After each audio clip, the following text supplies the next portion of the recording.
करते हैं हरियाणा के नूह की, जहां के इकलौते हिंदू बहुल गांव संगिल से एक रिपोर्ट आपको दिखाते हैं। मेरे सहयोगी आयुष सूर्यवंशी ग्राउंड पर मौजूद थे। सुनिए वहां लोगों का क्या कहना है। वैसे तो मेवात की पहचान, नूह की पहचान एक अल्पसंख्यक बहुल यानी कि मुस्लिम बहुल क्षेत्र के तौर पर है, लेकिन इसी नूह में एक गांव ऐसा है संगेल, दरअसल जहां पर हिंदू आबादी बहुसंख्यक है। और इस गांव में 31 जुलाई को क्या माहौल था ये जानने की हम कोशिश करेंगे। चलिए, कुछ लोग यहाँ दिख रहे हैं, कुछ युवा भी हैं और लगातार लोगों के पहुंचने का सिलसिला भी जारी है। राम राम भाई लोग, कैसे हैं आप लोग? संगेल गांव है ये। संगेल गाँव है जी। 31 जुलाई को यहाँ कैसा माहौल था?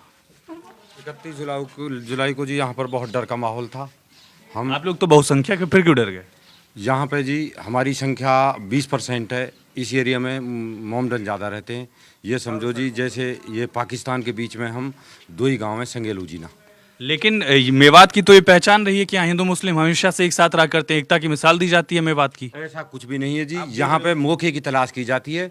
जब तक मौका नहीं है, जब तक भाईचारा है, उसके बाद में कोई भाईचारा नहीं है। अभी कैसा माहौल है?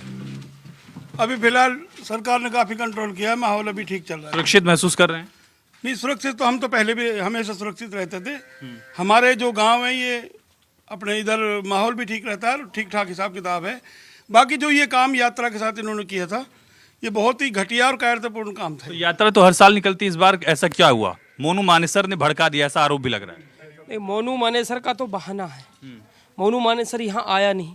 मोनू मानेसर, जबकि प्रशासन ने पहले ही इल्तरा दे दी कि मोनू मानेसर नहीं आ रहा, फिर मोनू मानेसर का बहाना लेकर क्यों निर्दोष लोगों पे इन्होंने पत्थरबाजी गोलीबाजी करी है। दादा, आपने तो कई दशक देखे होंगे इस एरिया में, नूह में।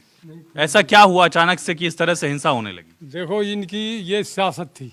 इन्होंने पहले प्लान बना रखा था कि ये ऐसे यहाँ आएंगे मंदिर पे और इनको मारना पीटना है। अगर इस तरह की स्थिति थी तो फिर क्या प्रशासन को इस बात की जानकारी नहीं थी?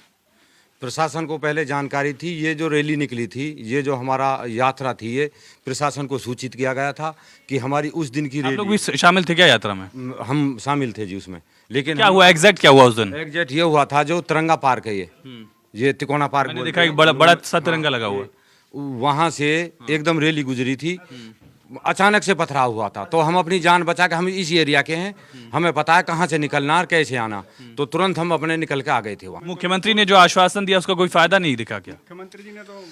मुख्यमंत्री जी ने जो आश्वासन दिया है उसमें अभी तो काफ़ी प्रशासन लगा हुआ है, सेंटर से भी स्टेट से भी। अभी कोई बात नहीं है। उस टाइम क्या है, प्रशासन थोड़ा कम था यहाँ पे, और वो प्रशासन पे ज़्यादा भीड़ होने के कारण हावी हो गए।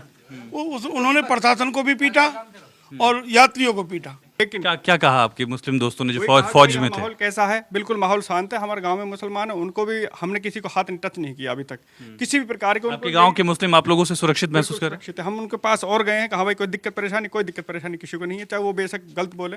बाकी पूर्व सरपंच साहब हैं, ये भी गए हमारे साथ।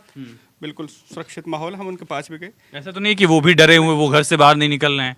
निकल तो कोई नहीं रहा जी घर से बाहर, वैसे ही वर्बली तौर पर जैसा भी वो हमारा डर का माहौल हमने कह दिया, तुम और हम एक ही बात है। कोई डर का माहौल उनके अंदर नहीं है, नहीं हमारे अंदर ऐसी कोई बात है। एक गांव गया था शक्ति सिंह सैनी का, बाड़स या ढाड़स करके गांव था, तो वहाँ के गांव, हाँ भादस गांव, वहाँ के लोग घर से बाहर नहीं निकलना चाह रहे हैं। वहाँ पे एक जो सैनी भाई, उसकी हत्या कर दी रात में दंगाइयों ने।